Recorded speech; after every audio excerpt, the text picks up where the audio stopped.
1, 2, 3, come on!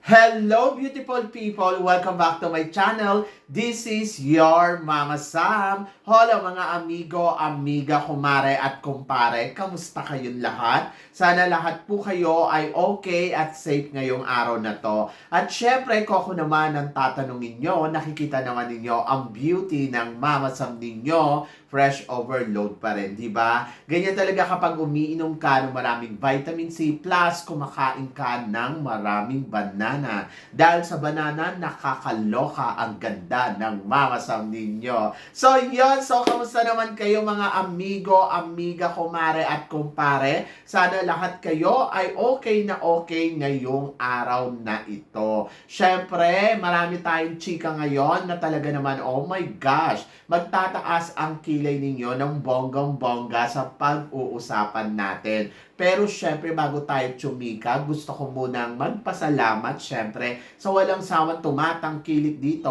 ng bonggang-bongga sa Mama Sam Vlog. And then, of course, kay Christine Ann Perez na nagmamaganda na sobrang lungkot niya yesterday sa pagkatalo nga ni Angelica Lopez dito sa Miss International. Sino ba naman hindi magugulat? Diba? Parang ang taas-taas ng expectation mo, aabot ng top 5 tapos sa top 20 hindi na nakaabot. Talagang nga, diba? So talagang masyashock. And then naiintindihan ko si Christine Ann Perez kung bakit hindi siya makaget over nga dito sa nangyari sa Miss International. Diba? Nakakaloka. Nakakawindang ng bonggang-bongga. Pero syempre, mas nakakawindang ang mga pag-uusapan natin ngayon, kaya wag na nating patagalin ang ating mga chika. Para sa una natin chika, Kurt Bondat, Mama Sam, anong masasabi mo hindi man lang nakapasok sa head-to-head challenge? Well, medyo delikado yan. So, isa yung senyales na baka hindi siya manalo. So, ang akin, keep going lang, laban lang. Kasi syempre, di ba, parang hindi naman porket hindi ka pumasok dyan sa head-to-head challenge ay ibig sabihin ay ligwak ka na sa pageant na to. Ibigay mo lang yung best mo at malay mo, makonvince mo ang mga hurado, di ba? Ito namang mga head-to-head challenge ay ito advanced naman to para sa sa semifinals, di ba? So, hindi naman ibig sabihin na hindi ka nanalo dyan, ay hindi ka napapasok sa semifinals. And then, once na makapasok ka sa semifinals, doon mo pairalin ang galing mo, di ba? So, ako naniniwala ako na magpe-penetrate pa rin ang pambato natin dito sa Mr. World. Kaya, laban lang. Kahit hindi yan nakapasok sa head-to-head challenge, okay lang yan. Basta ang importante ay keep going lang siya sa pageant na sinasalihan niya. And then, good luck, syempre, kay Kurt, di ba? And then, para sa sumunod natin, chika, Mama Sam, after ma-El Tocuyo ni Angelica Lopez dito sa Miss International, tingin mo, Mayra Isguera, makapasok kaya sa top 20 ng Miss International sa susunod na taon na alam din natin na isa rin siya sa mga hindi prototype beauty ng Miss International? Well, ang masasabi ko ay good luck. Siyempre, iba naman yung naging kapalaran ni Angelica Lopez. Iba naman yung magiging kapalaran ni... So, magtiwala lang tayo. Hindi lang sinuwerte si Angelica, but naniniwala naman ako na kayang-kaya niya yan. So at least mailalaban niya na lalo ang ating bansa sa Miss International. Dapat alam niya kung ano ang dapat niyang gawin at paghandaan sa competition na to, di ba? So laban lang, nakalang sa sarili mo at hindi imposible. So hindi naman porket sinabi na hindi ka prototype beauty ay hindi ka napasok. Ay paano naman sila Nigeria na hindi naman prototype beauty ng Miss International? Ba't naman nakapasok sa top 20, di ba? So, laban lang, nasa performance yan ng kandidata at kung paano talaga sila magpapakita ng ganda at galing dito sa Miss International. So, panapanahon lang yan. Malay ninyo sa isang taon, bigla tayo mag-uwi ng corona, di ba? So, laban. And then, para sa sumunod natin, chika, Mama Sam, tingin mo, dapat ba ay nagpalit si Miss Globe at saka si Miss International nung nakaraan taon para sa laban nila sa international pageant? Ay nako, si Ana Valencia, dapat ang ipinadala natin sa Miss International. And then, eto namang si Angelica Lopez ay pinadala dapat natin sa Miss Globe. Para hindi sila sayang. To be honest, ako idea ko lang to dapat alam yan ng binibining Pilipinas kung ano ba ang hinahanap ng Miss International at ano ang hinahanap ng ibang pageant. Katulad niyan, ang caliber ni Angelica Lopez ay pwede itong pasok talaga sa Globe. So, kung nag-Globe si Angelica, di hindi siya na El Tocuyo, di ba? I think sa Globe mapapansin ang galing niya kasi di ba Europe country yon, mas kakabog siya doon, and then yung kanyang performance at nakita naman natin na kabugera, marunong kumanta. So sa lahat ng challenge ng Miss Globe, makakalusot to. Plus nandoon na kayang-kaya niya makipagbardagulan, especially sa pasarela. So parang tingin ko, kaya niyang pumasok sa semifinals at baka nag-runners up pa siya doon. And then, ito naman si Ana Valencia. Kung pinadala mo siya ngayon sa Miss International, baka si Ana Valencia ay pumuesto pa sa top 5. Diba? So, yon kasi maganda si Ana Valencia. Diyos ko, ewan ko na lang kung tumanggi sa kanya si Mr. International. Diba? So, yon. And then, kahit yung ngayong taon na to, I think si Mirna dapat pinadala sa Globe. And then, yung pinadala natin sa Globe, dapat pinadala yan sa Miss International. Ewan ko na lang kung hindi tayo manalo kasi she's a very Miss International at yung fresh ng beauty niya ay talaga namang kabog. Paano naman kasi, ang feeling naman kasi ng Miss International na bakit ganun hindi natin priority yung mga girls na dapat ipadala sa Miss International, di ba? Alam naman natin na kung ano yung hinahanap nila, ba't nang palit ng prototype, di ba? So, yon ay nako, good luck. But congratulations pa rin syempre sa Binibining Pilipinas dahil alam ko naman na talaga namang ginawa naman ni Angelica yung kanyang makakaya. Actually, walang problema kay Angelica Hindi naman siya na El Tocuyo dyan dahil hindi siya magaling. Na El Tocuyo siya dyan dahil hindi siya prototype beauty. And I think naluloka lang ako doon sa part na nasayang yung effort ni Angelica Lopez. Kasi kung effort ang pag-uusapan, nakita naman natin na nag-effort ng bonggang-bongga si Angelica sa laban niya dito sa Miss International. So, yon! Nakakaloka. Ay nako, move on na tayo. So, para sa sumunod natin, chika, Mama Sam, ano naman ang masasabi mo sa recent winners ng Vietnam? Sa 7 nanalo sila ng Miss Globe, and noong 2018 naman sa Miss Earth, noong 2021 naman sa Miss Grand, and then Intercontinental naman noong 2022, at nanalo naman sila ng Miss Eco International noong last year, at ngayon taon na to sa Miss International. So tingin mo, Mama Sam, sila na kaya ang susunod na powerhouse? Ay nako, speaking of powerhouse, syempre hindi naman biro yung powerhouse tawagin ng bansa. Pero nakakatuwa kasi syempre nagpipenetrate talaga ang mga bansa katulad na lang ng Vietnam, Indonesia, Philippines, Thailand sa international pageant. So ibig sabihin lumalakas na yung puwersa ng Asia laban sa mga Latinas. Kasi syempre, alam naman natin yung mga Latinas, dominant yan sila.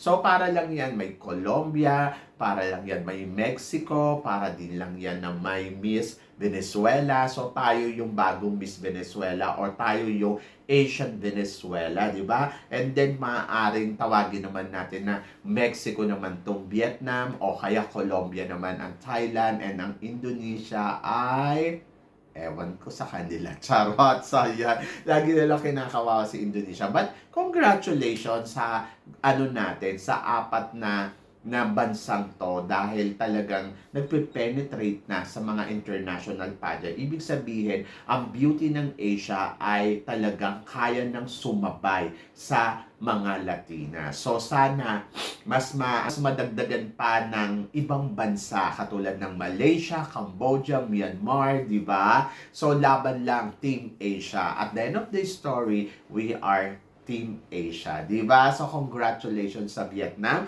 at na dumadami na yung corona nila at talaga namang pinapatunayan lang ng Vietnam na kaya din nila na makipagsabayan sa international pageant. So, yon, congratulations. And then, para naman sa sumunod na chika, Mama Sam, ano naman ang chika mo? Miss Venezuela, naka-third runner-up dito sa Miss International.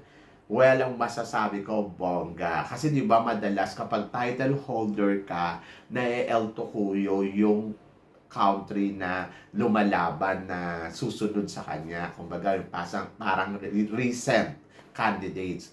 So, dito, pinatunayan ng Miss International na hindi totoo yun. As long magaling ang kandidata, kaya niyang tumungtong sa top 5. So, sa mga lumalaban ngayon, siya ang isa sa mga pinakaswerte kasi nakatungtong siya ng dulo ng competition. Hindi man siya naging back to back, but kung iisipin mo, ang swerte-swerte, di ba? Parang, wow, ang galing-galing naman ni Miss Venezuela at nakatungtong siya sa dulo ng competition. So, maganda siya. Natutuwa ako sa kanya kasi grabe ha, yung beauty na meron siya at tingnan mo, naka-third runner-up pa sila. So, bongga, di ba? And then, ano naman daw ang masasabi ko sa bagong corona ng Miss Universe? Well, pagdating naman dito sa Miss Universe, syempre ibang usapan yan. Alam naman natin na excited tayo sa kanilang mga ganap. And then, mainit na pinag-uusapan ngayon ang bagong corona ng Miss Universe na gawa ni Jewel Mer na talaga namang masasabi ko, oh my God, hindi lang pang Palawan, hindi lang pang Miss Universe Philippines, pang Miss Universe na talaga siya. Congratulations, di ba? Kasi nakita naman natin kung paano lumaki ang Jewel Mer dahil sa Miss Universe Philippines. So, nakakatuwa. Congratulations. At talaga namang masasabi ko, iba talaga ang galing ng Pinoy. Diba? So, yun. Siyempre dapat proud tayo dahil gawang Pinoy yan. Imagine mo, ang pinuputong na ng corona sa Miss Universe ay galing sa bansa natin. Hindi katulad noon na parang hindi tayo pinapansin. Ngayon, tingnan mo, from the Philippines. O, di ba? Ang tanong, may manalo kayang Pilipina na candidate sa Miss Universe na mapuputungan ng bagong corona na to? Ayan yung abangan natin, di ba? Kasi syempre, hindi naman natin alam. But syempre, lumalakas yung puwersa natin dyan pagdating sa ganyang part. At alam naman natin na talagang iba din ang ganap pag galing Pinas. So, di ba? So, syempre, speaking of Pilipinas, pambato natin. Syempre, speaking of Pilipinas, pambato natin dito sa Miss Universe ay umaarangkada na ng bonggang-bongga. Tingin ko daw ba, panalo na kaya? Ay nako. So, tulad ng sinasabi ko dati, nandoon pa rin ako na syempre dapat makita natin yung preliminary competition. So, yun yung inaasahan ko na gagawin niya ang lahat ng kanyang makakaya doon sa prelim. Talagang papalo yan ng performance niya. Actually, ayoko mag-expect. Pero, ando doon na na-excite ako kung ano ang ipapakita ni Chelsea Manalo. Alam nyo, ang concern ko lang dito na sana lahat ng Pilipino ay matuwa sa ipapakita niyang performance. Ayun naman yung akin, na sana lahat happy, lahat masayahan. So, walang negative na, alam mo yon, na hindi nila magugustuhan ko ano yung ipapakita. Saka syempre, sana lumaban talaga ng bonggang-bongga, mag-dominant ang kanyang pasarela. So, syempre, nandoon na nananalangin tayo para kay Chelsea, and then, ayun, tuloy-tuloy lang ang suporta. Malalaman natin yan dahil malapit naman na ang kanilang labanan talaga, at dito malalaman natin kung sino ang magpupukpukan sa corona, di ba? Para sa pwesto para makuha ang corona. But for sure, Pilipinas gagawa ng paraan para manalo or madala niya ang sarili niya sa dulo ng kompetisyon. So, exciting na laban to. At habang lupalapit na tayo ng papalapit sa exciting moment, nakikita naman natin si Chelsea Manalo na talaga naman, oh my gosh, palaban na talaga ng todo-todo ang ating pambato. Kaya good luck sa atin lahat, and then laban lang Pilipinas. Magtiwala lang tayo kay Chelsea. So ngayon ang preliminary competition na interview para sa mga kandidata, at syempre andiyan dyan nga batch nga si Chelsea Manalo nila Miss Peru, at magaganap yan ngayon. So, yon. So, good luck. At sana mag-shine like a diamond star dyan si Chelsea Manalo sa closed door interview na nangyayari ngayon dito sa Miss Universe. Are you excited? Sobrang excited na, nakakakaba, no? So, malalaman na natin yan sa linggo kung ano ang magiging kapalaran ng ating pambato na si Chelsea Manalo dito sa Miss Universe. So, good luck. Ayun lang talaga. Good luck para sa atin lahat. So, yan. So, kayo guys, ano guys ang masasabi ninyo? Syempre dito sa pinag-uusapan natin ngayon. I-comment below mo yan para at least malaman ko naman kung ano ang chika mo dito sa mga pinag-uusapan natin. So, maraming salamat guys sa inyong lahat sa suporta at pagmamahal na binibigay ninyo syempre dito sa channel ko. At sa mga hindi pa po nakaka-subscribe dyan, please don't forget to click like and subscribe my channel, at i-click nyo na rin po ang notification bell para updated kayo sa aking mga chika. Sabi ng ganon, always keep smiling and always think positive lang. Walang imposible guys. Magtiwala lang tayo sa itaas. Kaya guys, hanggang dito na lang. Hanggang sa muli nating chikahan. See you tomorrow. Thank you guys.